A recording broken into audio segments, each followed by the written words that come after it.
ವರ್ಷಗಳಾದ್ರೂ ಕೂಡ ಅವರ ಚಿಂತೆ ನೆನಪು ಮಾತ್ರ ಕೊಂಚ ಕೂಡ ಕಾಸಿ ಹೋಗಲೇ. ಅಪ್ಪ ಅಮ್ಮ ತಿಳ್ಕೊಂಡ್ಮೇಲೆ ಅಣ್ಣನೇ ಬಂಧು ಬಳಗವಾಗಿ, ಅಪ್ಪ ಅಮ್ಮನಾಗಿ, ಅಣ್ಣನಾಗಿ, ಸರ್ವಸ್ವ ಕೂಡ ಅವನೇ ಆಗಿ ತನ್ನ ಮುದ್ದಾಗಿ ಸಾಕಿ ಬೆಳೆಸಿದ್ದಾನೆ. ನಿಜ ಹೇಳ್ಬೇಕಂದ್ರೆ ಕಷ್ಟ ಅಂದ್ರೆ ಏನು ಅಂತ ನಮಗೇನೋ ಕಾಣಿಸ್ತಾನೆ ಬೆಳೆಸ್ಬಿಟ್ಟಿದೆ. ನಾನು ಊಟ ಮಾಡಿದ್ದೋ ಇಲ್ವೋ ಒಂದ್ ದಿವಸ ಅರ್ಥವೇ ಆಗ್ಲಿಲ್ಲ.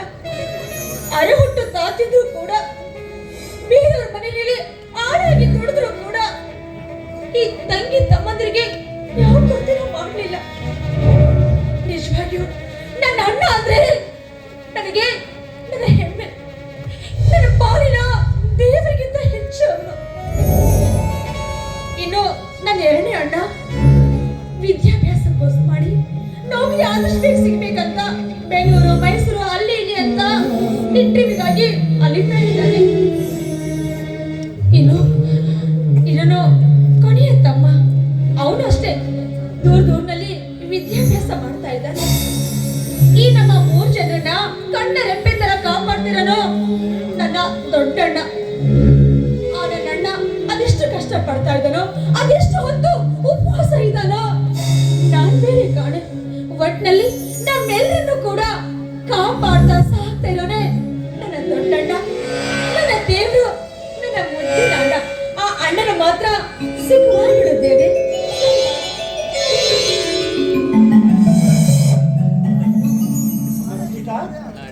ಈ ದೇವರ ಮುಂದೆ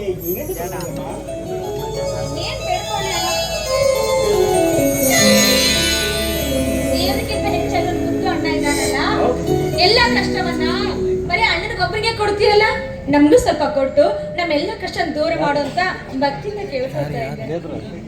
ತಂಗಿ ರಕ್ಷಿತಾ, ನಮ್ಮಂತ ಬಡವರಿಗೆ ಬಂದ ಕಷ್ಟವನ್ನೆಲ್ಲ ಈ ದೇವರು ಬಗೆಹರಿಸುವುದಿದೆ.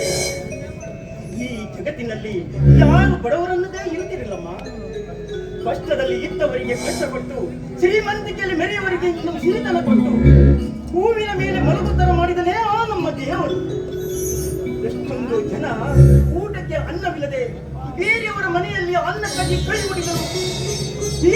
ಹೀಗೆ ಬಿಸಾಡುವ ಜನರು ಎಷ್ಟಿದ್ದಲ್ಲ ಈ ಜಗದಲ್ಲಿ.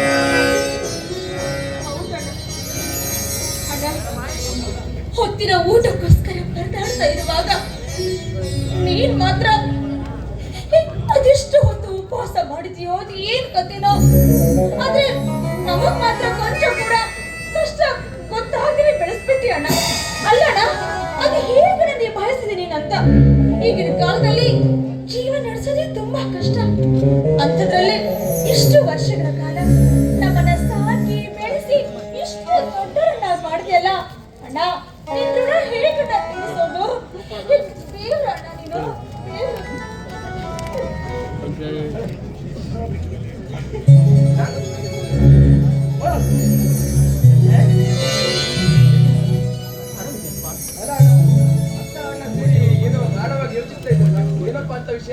ಏನಿಲ್ಲಪ್ಪ ಸಂಜಯ್, ನೀನು ದೇವರಿಗೆ ನಮಸ್ಕರಿಸುವುದನ್ನ ಬಿಟ್ಟು ನನ್ನ ಕಾಲಿಗೆ ಬೀಳಬೇಡಪ್ಪ.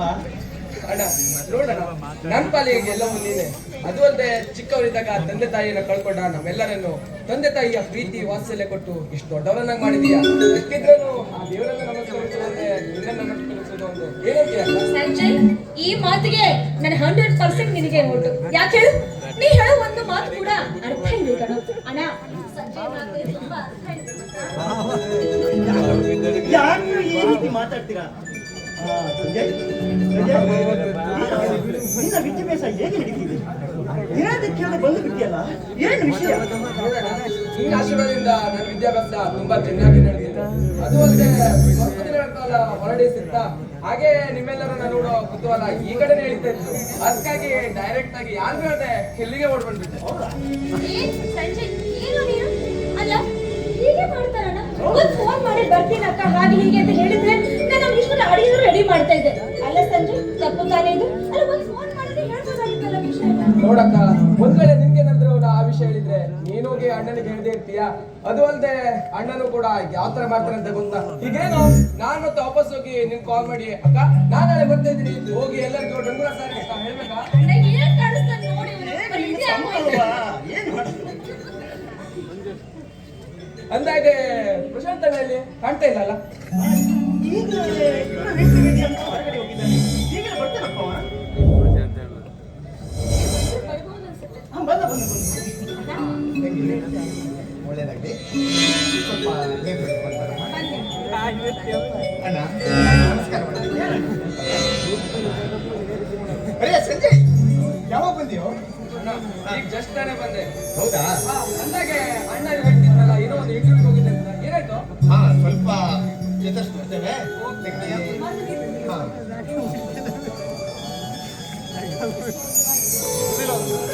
ಹಾ ಏನಂತ ಏನೋ ಇಂಟರ್ವ್ಯೂ ಹೋಗ್ತಾ ಇದೆ ಅಂತ ಅಣ್ಣ ಹೇಳ್ತಾ ಇದ್ರು. ಅದೇ ವಿಷಯ ವಿಚಾರಿಸಿದ್ರು. ಹಣವಿದ್ದವರಿಗೆ ಮಾತ್ರ ನೌಕರಿ ಕೊಡು.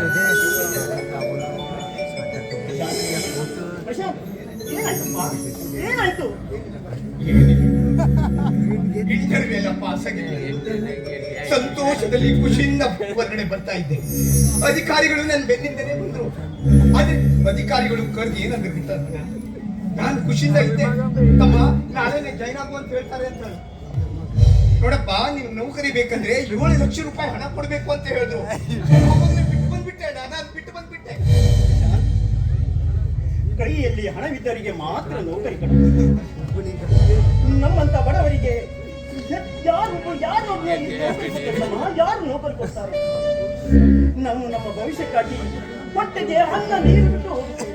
ಆದ್ರೆ ಶ್ರೀಮಂತರ ಮುಂದೆ ನಾವು ಓದುವುದು ನೀರಿನಲ್ಲಿ ತೋಡಿ ಬಿಟ್ಟ ಹಾಗೆ ತಮ್ಮ, ನೀರಿನಲ್ಲಿ ತೋಡಿ ಬಿಟ್ಟ ಹಾಗೆ.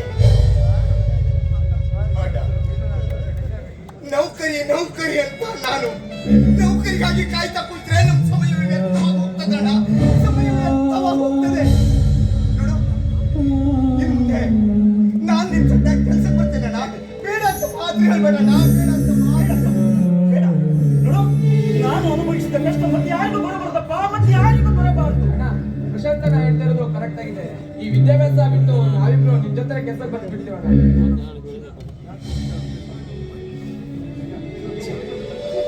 ನೋಡು ಅಣ್ಣ, ನಾನು ಒಂದ್ ಮಾತು ಹೇಳ್ತೇನೆ ಕೇಳು. ನೀನು ಅನುಭವಿಸೋದ ಕಷ್ಟವೇ ಸಾಕಣ್ಣ. ನನ್ನ ಜೀವಮಾನದಲ್ಲೂ ನಾನು ನೌಕರಿ ಬಗ್ಗೆ ಆಸೆ ಪಡ್ತಾ ಇಲ್ಲ ಅಣ್ಣ. ಖಂಡಿತ ನಾನು ಆಸೆ ಪಡ್ತಾ ಇಲ್ಲ. ನಾನು ಅನುಭವಿಸಿದ ಕಷ್ಟ ಮತ್ತೆ ಯಾರಿಗೂ ಬರಬಾರ್ದು ಅಂದ್ರೆ ನೀನು ನೋಡಿದ್ರೆ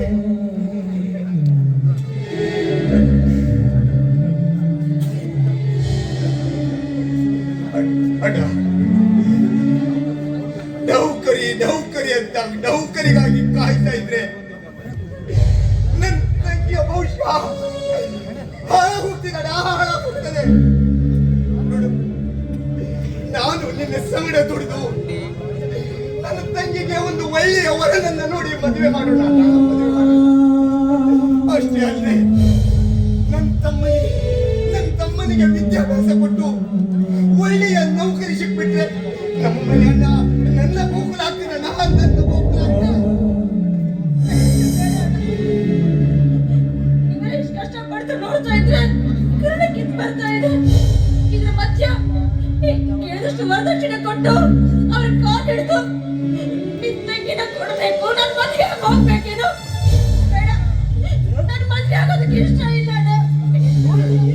ಪ್ರಶಾಂತ್ ಹೇಳೋದ್ರಲ್ಲಿ ಅರ್ಥವಿದೆಯಮ್ಮ, ಅರ್ಥವಿದೆ. ನೋಡು, ನೀನು ಮಾತ್ರ ಗಂಡು ಮುಖ್ಯ, ನೀನು ಮಾತ್ರ ಗಂಡು ಉಳು. ಅಣ್ಣ ನೋಡಿ, ನೀವಿಬ್ರು ಕೊಡೋ ಕಷ್ಟವನ್ನ ಅದ್ರಲ್ಲೂ ಸ್ವಲ್ಪ ನನ್ ಪಾಲಿಡಿ ಅಣ್ಣ. ನಾನು ಸ್ವಲ್ಪ ಬೇಡ ಕಲ್ಪ, ಬೇಡ, ನಿನ್ನ ಕೈ ಮುಗಿದು ಬೇಡುತ್ತೇನೆ. ಆದ್ರೆ ನೀನು ಮಾತ್ರ ಓದುವುದು ನಿಲ್ಲಿಸಬೇಡಪ್ಪ. ನೀನು ಓದಲೇಬೇಕು. ನೀನು ದೊಡ್ಡ ಅಧಿಕಾರಿ ಆಗಲೇಬೇಕು. ನೀನು ದೊಡ್ಡ IAS ಅಧಿಕಾರಿ ಆಗಬೇಕು ತಮ್ಮ, ಆಗಲೇಬೇಕು. ಆಯ್ತಣ್ಣ. ನೋಡು, ನೀನ್ ಹೇಳೋ ಪ್ರಕಾರ ನಾನ್ ಚೆನ್ನಾಗಿ ಓದಿ ಒಂದೊಳ್ಳೆ ನೌಕರಿಗೆ ಸೇರಿ ನಿಮ್ಮೆಲ್ಲರನ್ನೂ ನಾನ್ ಚೆನ್ನಾಗಿ ನೋಡ್ಕೊಳ್ತೀನಿ. ಇದು ನನ್ನ ಪ್ರಾಮಿಸ್, ಆಯ್ತಾ? ಆಯ್ತಣ್ಣ, ಆಯ್ತು. ನಾನು ತುಂಬಾ ಹಠ ಮಾಡಲ್ಲ. ನೀವ್ ಹೇಗೆ ಹೇಳ್ತೀರೋ ನಾನು ಹಾಗಿರ್ತೀರ. ನೀವ್ ಯಾರು ತೋರಿಸ್ತೀರೋ ಅವ್ರನ್ನೇ ಮದ್ವೆ ಆಗ್ತೀನಿ. ಈಗಲೇ ಸಂತೋಷ ತಾನೆ? ಕಂಡೀಷನ್ ಇದೆ. ಏನ್ ಗೊತ್ತಾ? ನಾವು ತುಂಬಾ ಹಠ ಮಾಡಿದ ಚಿಕ್ಕ ವಯಸ್ಸಲ್ಲಿ ನಮ್ಮೆಲ್ಲರಿಗೋಸ್ಕರ ನೀ ಹಾಡು ಹೇಳ್ತಾ ಇದ್ದೀರಾ. ಇವತ್ತು ಹೇಗಿದ್ರು ನಮ್ಮ